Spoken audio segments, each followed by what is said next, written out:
Good morning बच्चों। आज कक्षा 12 की भूगोल विषय के पाठ्यक्रम के बारे में हम चर्चा करेंगे। सबसे पहले देखिए, भूगोल विषय ज्योग्राफी जो शब्द है वो किस प्रकार, इसका अर्थ क्या होता है। तो ज्योग्राफी जो शब्द है वो किस प्रकार बना है। ज्योग्राफी को हिंदी में हम बोलते हैं भूगोल। ज्योग्राफी है वो यूनानी भाषा के दो शब्दों से मिलकर बना है। एक आपके जियो, दूसरा ग्राफ।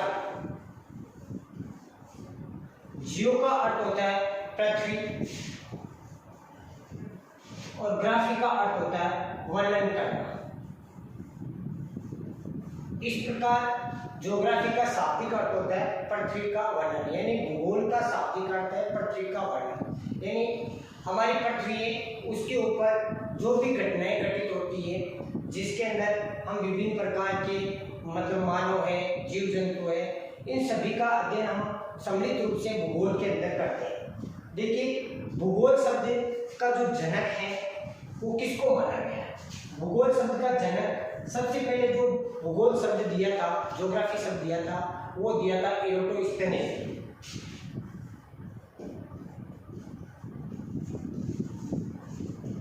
एरोटोस्थेनेस ने सबसे पहले भूगोल शब्द का प्रयोग किया था, इसलिए इसको भूगोल का जनक कहा जाता है।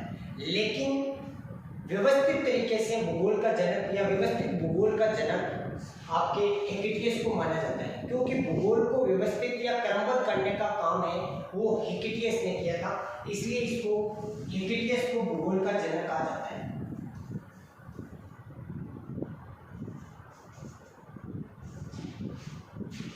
एरोटोस्थेनेस ने सबसे पहले भूगोल शब्द का प्रयोग किया था, इसलिए इसको भूगोल का जनक कहा जाता है। लेकिन व्यवस्थित तरीके से या व्यवस्थित भूगोल को व्यवस्थित क्रम में दर्शाने का काम किसने किया था, हिकटियस ने, इसलिए इसको हिकटियस को भूगोल का जनक कहा जाता है। अब देखिए, ये तो होगी भूगोल की बात। अब भूगोल की दो प्रमुख शाखाएं होती है। एक आपकी प्रमुख शाखा, इसके अंदर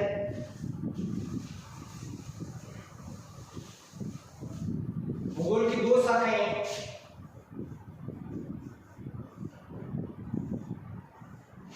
एक है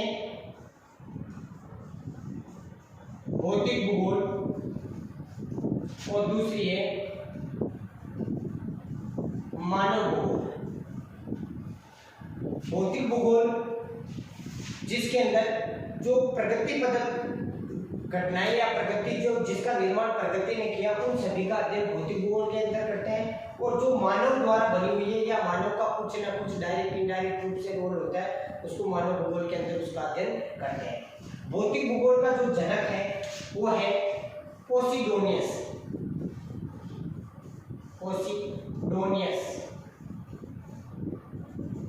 इसको भौतिक भूगोल का जनक कहा जाता है।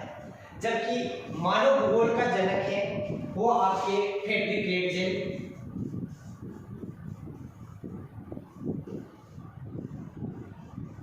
जो जर्मनी का था, जर्मनी का निवासी था। इसको आधुनिक मानव भूगोल का जनक कहा जाता है। आधुनिक मानव भूगोल का जनक कहा जाता है। अब हम बात करते हैं मानव भूगोल। हमारे 12th क्लास के अंदर सिलेबस में भौतिक भूगोल के अंदर आप 11th क्लास में पढ़े थे, 12th क्लास में मानव भूगोल। तो मानव भूगोल के ऊपर हम चर्चा करते हैं। सबसे पहले देखिए, सबसे पहले आपका अध्याय 1 है, वो आपका है यूनिट 1 के अंदर। यूनिट 1 है उस जिसका है मानव भूगोल का सामान्य परिचय। सामान्य परिचय के अंदर सबसे पहला जो अध्याय 1 है वो आपका चैप्टर है मानव भूगोल की परिभाषा, उसकी प्रकृति व विषय क्षेत्र। ठीक है, तो इसके बारे में सबसे पहले हम अध्याय 1 के बारे में चर्चा करते हैं। सबसे पहले है मानव भूगोल का अर्थ, कि मानव भूगोल क्या है, किस प्रकार मानव भूगोल का अर्थ निकलता है, सामने आता है। तो देखिए, भूगोल एक क्षेत्रीय वर्णीय विज्ञान है। क्षेत्रीय वर्णीय का मतलब विभिन्न प्रकार के क्षेत्रों का जो अध्ययन है, भिन्न भिन्न क्षेत्र होते हैं अलग अलग, उन क्षेत्रों का अध्ययन हम भूगोल विषय के अंदर करते हैं, जिसके अंदर आपके जिसमें तत्वों का अध्ययन किया जाता है। यानी भूगोल एक क्षेत्रीय वर्णीय है, अलग अलग क्षेत्र के जितने भी तत्व होते हैं उन तत्वों का अध्ययन हम किसमें करते हैं, मानव भूगोल के अंदर करते हैं। क्योंकि वो आपके मानव से डायरेक्ट और इनडायरेक्ट, प्रत्यक्ष और अप्रत्यक्ष रूप से जुड़े हुए होते हैं, इसलिए उनका अध्ययन हम किस में करते हैं, मानव भूगोल के अंदर। अब देखिए भूगोल एक समाकलनात्मक यानी गणितीय, अनुभाविक, अनुभव के आधार और व्यवहारिक विषय है। यानी भूगोल के अंदर गणितीय तार्कों का, अनुभव का और व्यवहार का, इन सभी का सम्मिलित रूप में अध्ययन किया जाता है, इसलिए भूगोल एक आपके व्यवहारिक विषय माना गया है। ये तो हो गया मानव भूगोल का सामान्य अर्थ। वैसे मानव भूगोल के अर्थ के अंदर आपकी परिभाषाएं, विभिन्न प्रकार की परिभाषाएं आपको देखने को मिलेगी, जिसके अंदर अलग अलग विद्वानों ने, अलग अलग आपके देशों के लोगों ने जो भूगोल बताते हैं उन्होंने परिभाषा दी है। जैसे आपके फ्रेडरिक हेर्त्ज़ेल है, कुमारी सेम्पुल है, इसके अलावा ब्लांस है और इसके अलावा आपके पीट्स है। तो सबसे पहले हम देखते हैं इसके बारे में परिभाषा है, मानव भूगोल की परिभाषा है, जिसमें फ्रेडरिक हेर्त्ज़ेल। सबसे पहले बात करते हैं फ्रेडरिक हेर्त्ज़ेल, इन्होंने मानव भूगोल की क्या परिभाषा दी।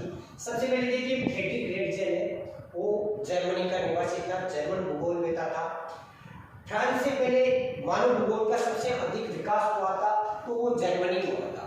जर्मनी के बाद में मानव भूगोल का सबसे सर्वाधिक विकास हुआ था वो फ्रांस में हुआ था।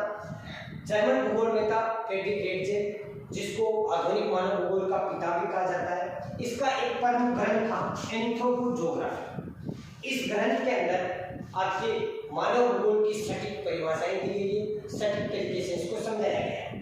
तो फ्रेडरिक हेर्त्ज़ेल के अनुसार परिभाषा क्या है कि मानव भूगोल, मानव समाज, दो चीजें ध्यान रखना है। एक तो इसमें दे रखा है मानव समाज और दूसरा है धरातल। देखिए मानव भूगोल आप पढ़ते हो तो उसमें एक चीज का ध्यान रखना कि मानव समाज यानी कहने का मतलब है आपके लोग, मनुष्य, मानव और धरातल यानी पृथ्वी, इन दोनों के बीच में अंतर संबंध है। ये बार बार शब्द आएगा, धरातल, पृथ्वी और मानव, पृथ्वी, मानव। तो ध्यान रखना कि मानव भूगोल के अंदर अकेले मानव का अध्ययन न करके मानव और मानव से जुड़े हुए जितने भी आपके तत्व होते हैं उन सभी का इसके अंदर अध्ययन किया जाता है। तो मानव भूगोल, मानव समाज यानी मानव का जो समाज है वह धरातल यानी आपके धरातल के जितने भी ऊपर, धरातल के ऊपर भूदृश्य दिखाई देते हैं उन सभी के अध्ययन मानव भूगोल में करते हैं। तो परिभाषा में क्या देखा है, मानव भूगोल, मानव समाज में धरातल के बीच संबंध यानी मानव के और धरातल के बीच जो संबंध है उनका अध्ययन, संश्लेषित अध्ययन ही मानव भूगोल कहलाता है।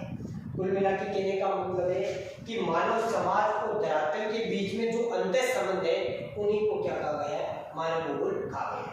दूसरा आपके एलन कुमारी सेम्पुल जो अमेरिका की निवासी थी, इसकी ये हेर्त्ज़ेल की शिष्या थी। हेर्त्ज़ेल, फ्रेडरिक हेर्त्ज़ेल जो जर्मनी का था, एलन कुमारी सेम्पुल अमेरिका, इसकी पढ़ाई लंदन में हुई थी। आपके जन्म लंदन में हुआ था, ज़्यादातर पढ़ाई प्रारंभ के अंदर लंदन में हुई थी, उसके बाद में ये ऑस्ट्रेलिया में चली गई, उसके बाद में ज़्यादातर समय अमेरिका में बिताया था। इसके पिता अमेरिका के थे, इसलिए इसका मूल निवासी अमेरिका के थे, इसलिए इसको एलन कुमारी सेम्पुल की अमेरिका की मानी गई। ये हेर्त्ज़ेल की शिष्या थी और ये नियतिवाद के कट्टर समर्थक थे। ये हेर्त्ज़ेल से भी अधिक नियतिवाद की समर्थक मानी गई है। नियतिवाद है, इसका बाद में आपके आगे चैप्टर में आएगा, उसके बारे में चर्चा बाद में करेंगे। नियतिवाद। अब देखिए कुमारी सेम्पुल, एलन कुमारी सेम्पुल के अनुसार मानव भूगोल की परिभाषा है, मानव भूगोल अस्थायी पृथ्वी तथा चंचल मानव के मध्य पारस्परिक परिवर्तनशील संबंधों का अध्ययन क्या कहलाता है, मानव भूगोल। वापस बोलो, मानव भूगोल अस्थायी पृथ्वी तथा चंचल मानव यानी अस्थायी, इसमें भी दो शब्दों पर ध्यान देना है। अस्थायी पृथ्वी है एक तो, और एक है चंचल मानव। चंचल मानव का मतलब होता है क्रियाशील मानव के मध्य पारस्परिक यानी दोनों के बीच में जो संबंध होते हैं उन्हीं को क्या कहा गया है, मानव भूगोल कहा गया। देखिए अस्थायी पृथ्वी, क्योंकि पृथ्वी आपको बताया अस्थायी है, वो आपके धरातल पे भी अस्थायी है, गति करती है और ब्रह्मांड में भी गति करती है। कहने का मतलब पृथ्वी की घूर्णन गति और वार्षिक गति दोनों प्रकार की वो गति करती, स्थायी रूप से रुकी हुई नहीं है, इसलिए पृथ्वी क्या है, अस्थायी है। तथा चंचल मानव, मानव भी क्या है, चंचल है, वो भी क्रियाशील है, कुछ न कुछ वो प्रकृति पे कार्य करता रहता है। जैसे आपने देखा कि प्रतिदिन सुबह से लेकर शाम तक मनुष्य अनेक प्रकार की क्रियाएं करता है, इसलिए मानव को चंचल मानव माना गया। जैसे हम देखते हैं प्राचीन समय से लेकर वर्तमान तक मानव की विकास यात्रा के अंदर कि चंचल मानव किस प्रकार चंचल है कि प्राचीन समय के अंदर जैसे मान लीजिए अगर हम धरातलीय जल को हम भूमि के ऊपर हमारे पीने के लिए धरातलीय जल को निकालते थे तो पहले कुएं खोदते थे। उसके बाद में रहट, रहट का मतलब क्या होता है? रहट शब्द है वो आपके ईरानी शब्द है, ईरान या पर्सिया, पर्सिया शब्द से लिया गया है जिसका शाब्दिक अर्थ होता है चरखा, या इसको हम पहिया बोल सकते हैं। शाब्दिक अर्थ है पहिया।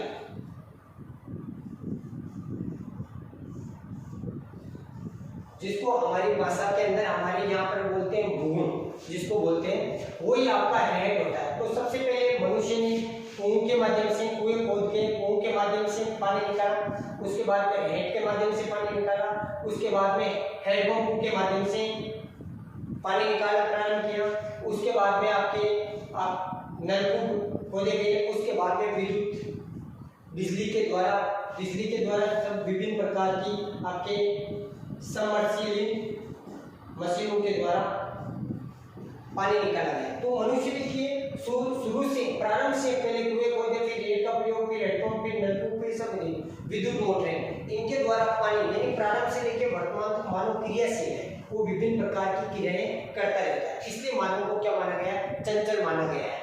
तो इस प्रकार आपके कुमारी सेम्पुल की परिभाषा है कि मानव भूगोल अस्थायी पृथ्वी तथा चंचल मानव के मध्य पारस्परिक परिवर्तनशील संबंधों का यानी क्या कहलाता है? मानव भूगोल कहलाता है।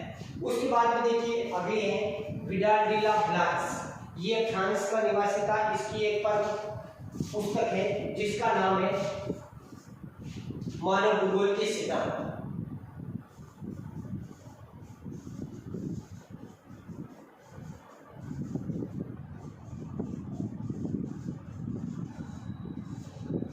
विडाल डी ब्लांस जो फ्रांस का था, मानव भूगोल के सिद्धांत थे।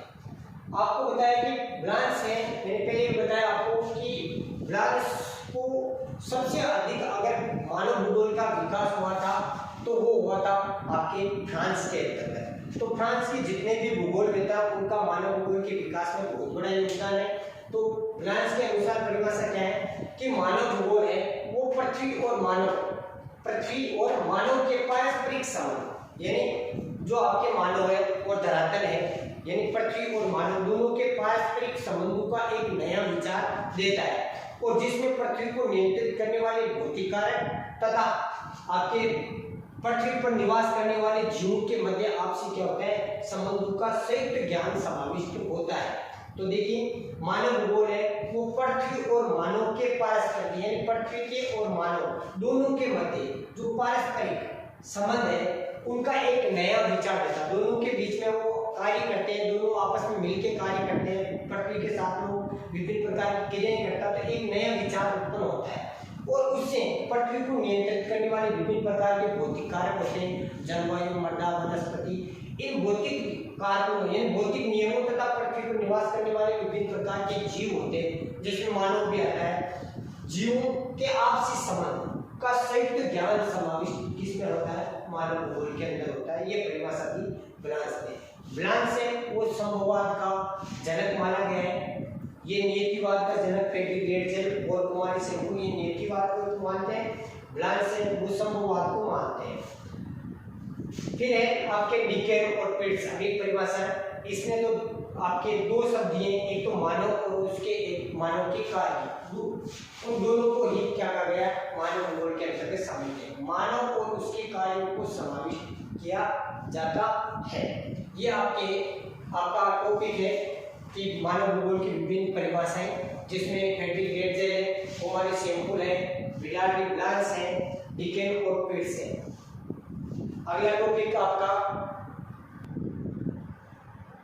अगला आपका टॉपिक है मानव भूगोल की प्रकृति में नेचर। देखिए हर विषय का नेचर होता है, प्रकृति होती है, वो किस प्रकार अपने पर वातावरण के अंदर वो किस प्रकार प्रकट करता है, अपने आप को प्रस्तुत करता है। तो हर विषय की जैसे मान लीजिए अपना नेचर होता है, जैसे विज्ञान है। अब आपको पता है कि विज्ञान के अंदर उसकी प्रकृति है वैज्ञानिक है, इसी प्रकार आपको बताया अलग अलग हर विषय के अलग अलग प्रकृति होती है। प्रकृति का शाब्दिक अर्थ होता है, जैसे मान लीजिए कि मानव द्वारा या जैसे मानव भूगोल है तो मानव भूगोल की प्रकृति है वो अलग प्रकार की होगी, अर्थशास्त्र की प्रकृति अलग प्रकार की होगी, भूगर्भ शास्त्र की प्रकृति अलग प्रकार की होगी, मानव शास्त्र की प्रकृति अलग अलग प्रकार की होगी। तो इस प्रकार हर विषय की प्रकृति अलग होती है। इस आपके मानव भूगोल की प्रकृति किस प्रकार की हम देखते हैं। सबसे पहले देखिए मानव भूगोल के अंदर प्रकृति के अंदर महत्वपूर्ण जो केंद्र होता है वो स्वयं मानव होता है। तो इस प्रकार देखिए इसको कि जैसे अर्थशास्त्र है, अर्थशास्त्र के अंदर हम उसकी प्रकृति देखते हैं तो अर्थशास्त्र के अंदर आपने देखा होगा कि कीमतों का संबंध किससे होता है, अर्थशास्त्र से होता है।